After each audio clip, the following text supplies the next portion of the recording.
अस्सलाम वालेकुम। डिजिटल हसनात की जानब से नमाज में तवज्जो, यकसुई और खुशू के लिए 2 एक्सरसाइजेस जिससे आपको बहुत मदद मिलेगी जब भी आप किसी नमाज के लिए खड़े हों। क्रॉस योर लेग्स, दोनों हाथ ऊपर उठाते हुए 3 सेकंड के लिए सांस अंदर खींचे।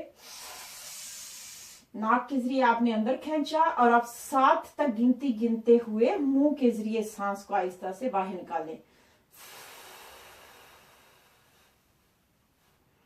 5, 6, 7। फिर दोनों हाथ ऊपर उठाएं और 3 सेकंड के लिए सांस अंदर, 7 सेकंड के लिए सांस बाहर निकालें और ऐसा करते हुए पेट को थोड़ा अंदर खींच लें। ऐसा आप 3 या 5 दफा एक टांग पे करेंगे। फिर दूसरी टांग पे वजन डालें और थोड़े से पीछे झुक जाएं और फिर 3 सेकंड के लिए अंदर खींचे, 7 सेकंड के लिए बाहर।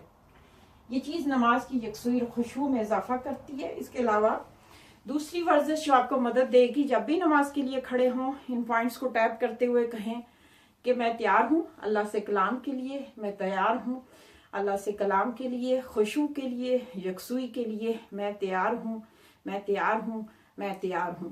इन दोनों वर्जिशों को हर नमाज से कबल या जिस नमाज से भी कबल आप कर सकते हो आसानी से, इससे आपकी यकसुई और खुशू में इजाफा होगा।